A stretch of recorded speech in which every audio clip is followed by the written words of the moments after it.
you about the sentences and its kinds.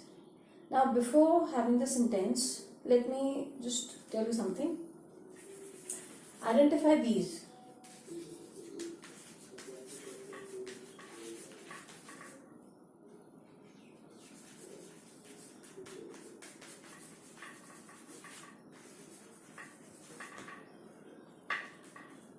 Okay, now we all know that sentence is a group of words. Okay, now group of words. This example is also a group of word, and here again a group of word. Now, do you call it a sentence? Not at all, because we have read earlier also that sentence is a group of words that make complete sense. So, in a garden is not a sentence. Why? Because it doesn't make complete sense. It only says something is in the garden. Now, that I have done. This again says half of the sentence. The meaning is not complete. This particular thing is called clause.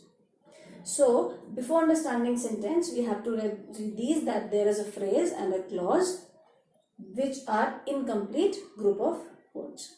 A sentence is a group of words that make complete sense. You can just add on to this, like a snake is in the garden. If we add on some subject to a sentence, it becomes a proper sentence. A snake is in a garden. Full stop. It means that sentence begins with a subject and a capital letter, and it ends at a full stop. And a sentence has for sure a verb. Okay, sentence is a group of words that contain a subject, a verb, and an object. Okay? At times this object is missing, but subject and verb is the important part of any sentence. Now, how many kinds of sentences are there? There are 5 kinds. Up till now you have read only 4. Okay? So there is assertive sentence.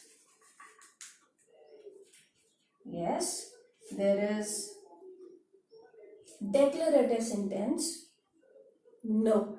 Declarative sentence is assertive sentence only. It's another name of assertive sentence. Okay? So here comes imperative, interrogative,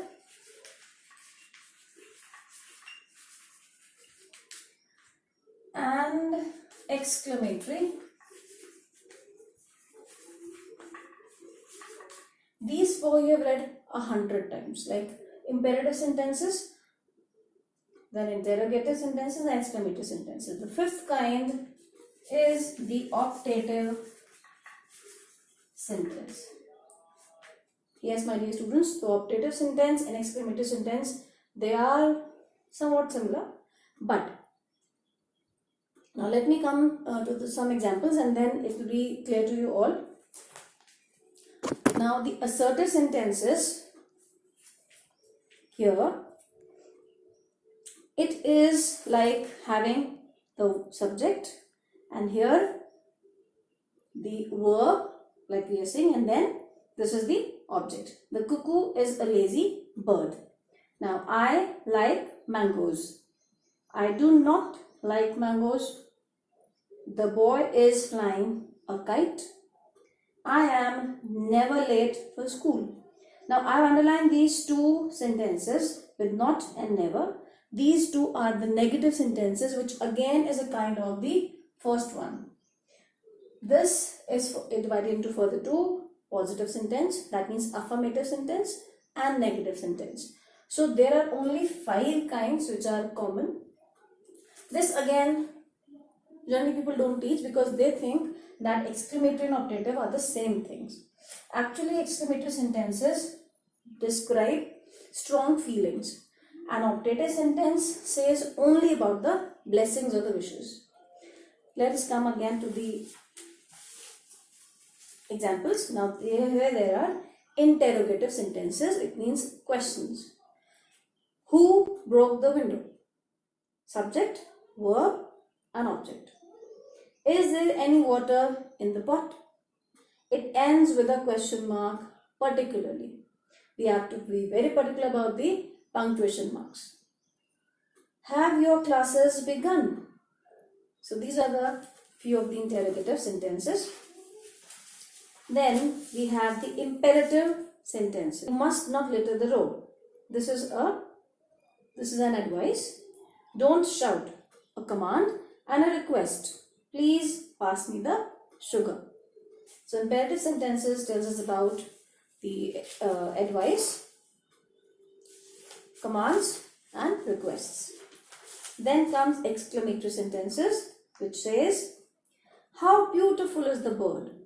And it ends with the exclamation mark. Oh, what a pity. Hurrah, we have won. So these words or these sentences are telling about few typical feelings which we express. Now last and not the least comes the optative sentences. Now optative sentences are like, long live the king, may God bless us all, wish you a successful life ahead. So in some of these cases we have put a full stop, and in some we have put the exclamatory mark, exclamation sign.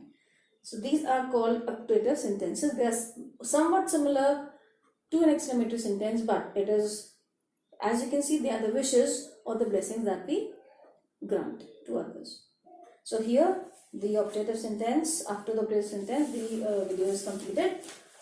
We have got here sentence, verb, subject, verb and object. Now in between here, just let me tell you about a subject and a predicate also, like, because it's an important part of the sentence form.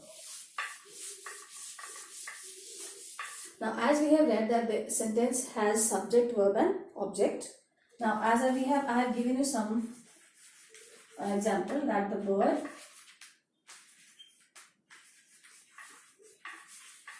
is in a cage.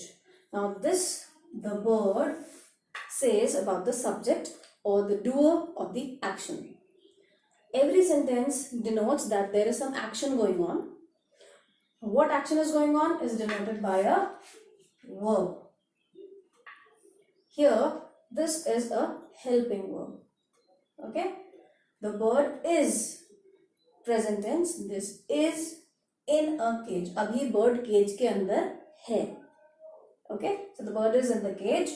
So in where a cage.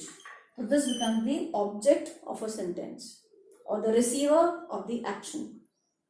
Right now there's no action going on, but we are just telling about that where is the bird right now. Okay, so this becomes the subject and this becomes the object of the sentence, and verb is here in the sentence.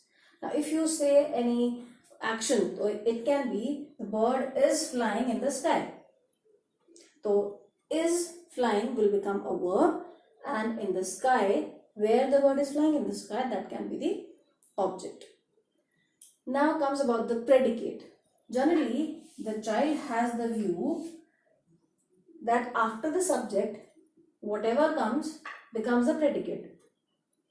Actually the proper definition of predicate is that predicate starts with a verb and it tells about the subject. Now the bird is the subject here. What the bird is now, like what the sentence is telling about the bird, that the bird is in a cage. So this whole becomes the predicate because it starts with a verb and it tells about the subject.